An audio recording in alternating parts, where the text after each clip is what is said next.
Brian Piccolo signed with the Bears as a free agent running back out of Wake Forest in 1965. Piccolo was a backup to future Hall of Famer Gale Sayers. A 1971 made-for-television movie, Brian's Song, highlighted the friendship the two formed before Piccolo succumbed to cancer at the age of 26. When you look around St. Thomas Aquinas High School, the legacy of Brian Piccolo lives on. In the trophy room, in 1982, we opened the building just across the hallway here, and when we cleaned our old one out, which was in the front of school, it's now a science lab, we found these hip pads with his name in them. And as you can see, they're vastly different. They're basically, I don't know, this is like almost a little bit harder than cardboard. And these jerseys were his brother actually gave those to me. And Brian Piccolo Stadium. And that's the first game I ever played here. George Smith, the school's athletic director, was the football coach at St. Thomas Aquinas for 34 years. He ended his tenure with 361 wins, including 6 state championships and 2 national titles. Smith arrived at the school a decade after Brian Piccolo, and he helped build the bleachers at the stadium named in Piccolo's honor.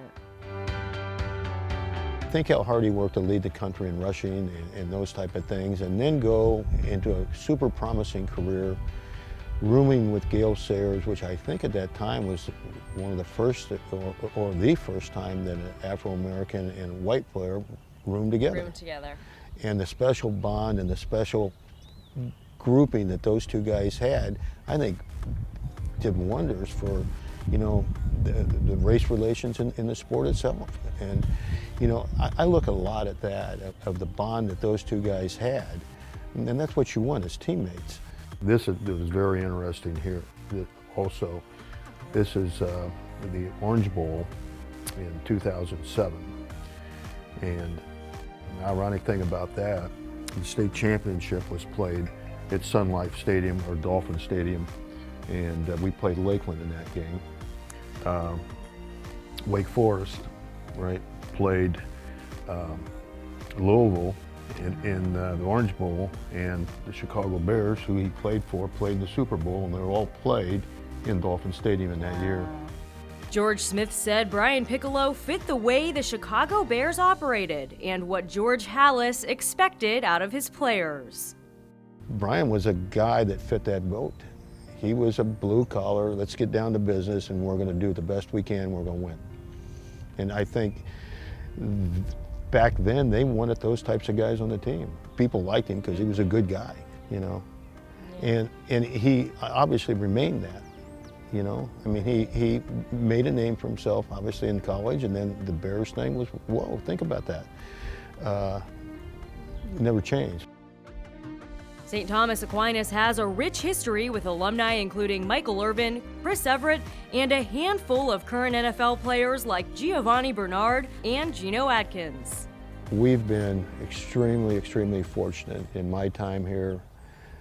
My memories are of the great human beings that we've had, and obviously a lot of those guys were athletes and things like that. Stephon Humphreys, who played for the Bears, a classic deal. I mean, there are just so many of them. There's so many stories out there of maybe what they were, how they got here, what they took away from here. I mean, it's quite amazing, and good memories, really. So many of these guys, they attribute their success to you. I needed that help when I was in high school, and somebody helped me. It's the end of the story. It's the way it should be. What we're here for. Football is a game. But football, probably in no other sport, gives you more life lessons than probably anything else, because it is truly a team deal. It really is.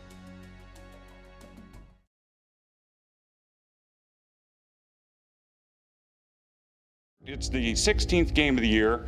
We're playing the Green Bay Packers. Jordan Mills goes out to start his last regular season game of his rookie year.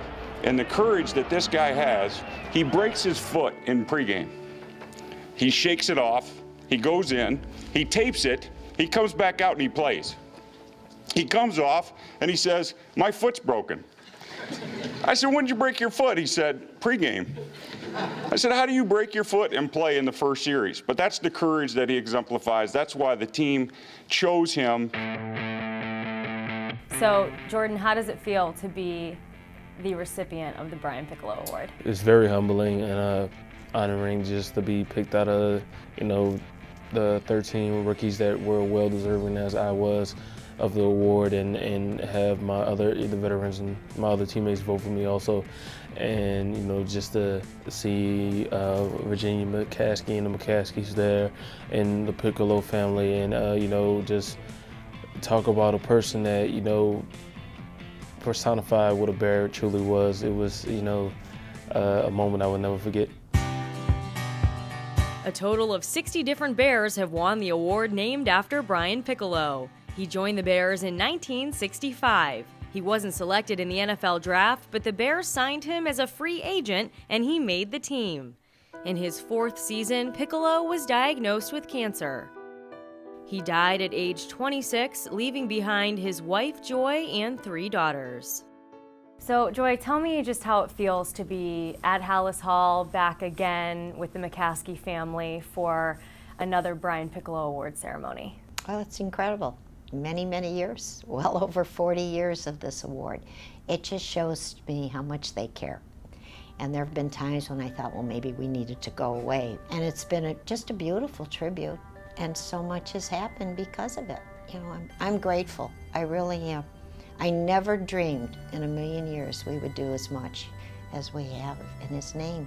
The Brian Piccolo Cancer Research Fund supports research at its partner institutions, Rush University Medical Center and Memorial Sloan Kettering Cancer Institute. So what we've done is the only thing that makes sense.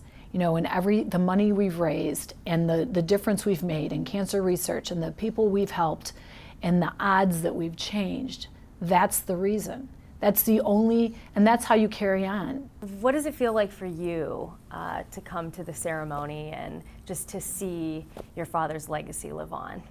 It's amazing. I mean, I was 3 years old when he passed away, and so much of this has just been my life. It's all I know. All of my earliest memories are of being a part of the McCaskey family and the Bears family, and being at these ceremonies, not quite understanding them, but now I just have such a different perspective, as a grown-up and looking at my own children and watching them soak it all up.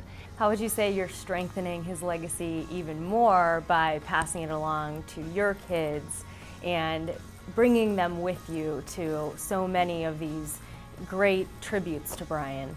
When they were little, they would just say things like, well, yeah, Brian Piccolo's my grandfather, but they didn't understand it. Now they call him Grandpa Brian, and it's, oh, look, I found him in the mural, and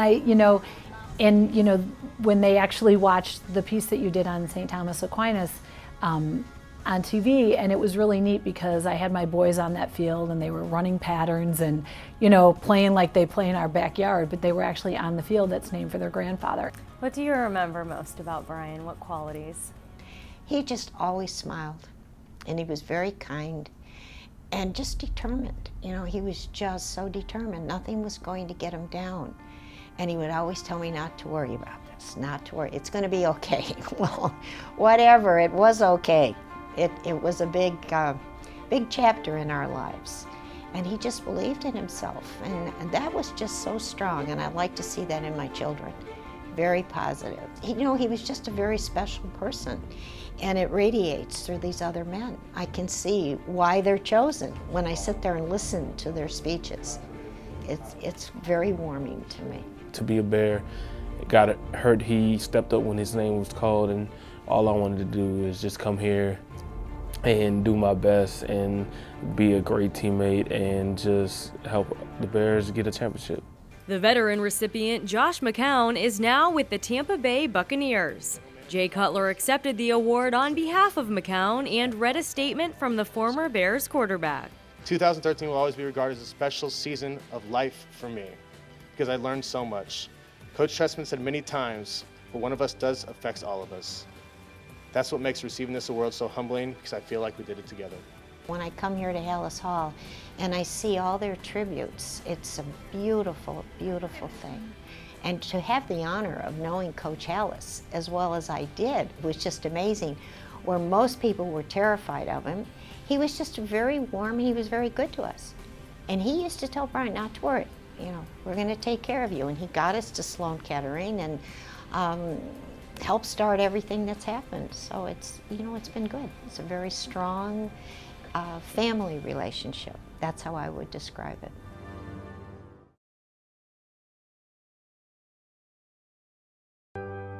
My grandfather, George Hallis, played 10 years for the Bears, and he coached the team for 40 years, and he was the owner of the team for 62 years until he died in 1983 at the age of 88. And he died of cancer. In the beginning of 2010, I was diagnosed with a rare form of salivary gland cancer. Well, when my daughter-in-law had cancer, my wife and I were totally flabbergasted. Nobody in our families had ever encountered cancer. 24 hours ago, my mom just went through her second chemo. 2 of my great aunts have had cancer and died of it. Well, I always thought I was a tough guy, but after seeing what she went through, I was a lightweight. It was just sad just because she never got a chance to see me in college because she went to my high school games and used to watch me. And even though she's going through something that could possibly take her off this earth, her demeanor never changes. I'm cancer-free now. That whole experience has, changed my life forever. Not so much physically, but mentally and emotionally. I never had a chance to meet my grandmother because she died from breast cancer at the age of 44. And she probably died from breast cancer at the age of 44 because it probably wasn't enough research. It probably wasn't enough good care. It wasn't enough education. It wasn't enough facilities. When Brian Piccolo died, the cancer that killed him, embryonal cell carcinoma, was 100% fatal. Now, through the money raised in his name and the research that's been done, the cure rate for embryonal cell carcinoma is better than 90%. To know that I'd never had a chance to meet my grandmother and know that my mother is in the same situation now, but she's thriving because of the efforts of the volunteers and the people who put these type of fundraisers together. I'm indebted to these people for that. My father used to say that Brian Piccolo was a $1 million running back because of all the money that was raised in his name. And so for the 1969 season, Gail was the starting halfback and Brian was the backup. And later in the season, Brian became the starting fullback. So Gail Sayers and Brian Piccolo were in the same backfield until Brian was diagnosed with cancer. We were going down to Atlanta, I believe it was, and he was complaining about he had some pain in his chest, and as it turned out, that was a cancerous tumor. He was in the hospital, and my father had the idea that the team would dedicate a game to Brian, which was fine, except that the Bears didn't win the game. I just couldn't imagine that someone could have cancer at that young age and his physical condition. The Piccolo inspiration has carried on till today with the Bears, and the fact that they have the Piccolo Award. It symbolizes that they show courage in some type of way, on the field, off the field. Somebody who, cares about the guy next to him on the line maybe more than himself. I want to be like that guy. I want to have his heart. I want to have his courage. It's the biggest tip of the hat that you can get. His memories lived a long time with the Bears, and he's a great player of the Bears. Without Bears care, where would these people be? What happened with me, I wouldn't be standing here right now as a Chicago Bear, I guarantee that. It's great what the Bears do and this Bears Care as far as, trying to do everything they can to help support this cancer research. They are, vigilant in the fight against cancer. They are raising money. They're doing everything that they can. Better equipment, better treatment, better support, better education. My father, Ed McCaskey, had the idea for Gail to present the George Hallis Award for Courage to Brian Piccolo. I'd like to read a speech given by Gale Sayers about a teammate of his, Brian Piccolo. I'd like to say a few words about a guy I know. A friend of mine. His name is Brian Piccolo. And he has the heart of a giant. And that rare form of courage which allows him to kid himself and his opponent, cancer. He has a mental attitude which makes me proud to have a friend who spells out courage. 24 hours a day, every day of his life. Now you flatter me by giving me this award. But I say to you here and now, Brian Piccolo is a man of courage who should receive the George S. Hallis Award. It's mine tonight, and Brian Piccolo's tomorrow. I love Brian Piccolo. And I'd like all of you to love him too. And tonight, when you hit your knees, please ask God to love him.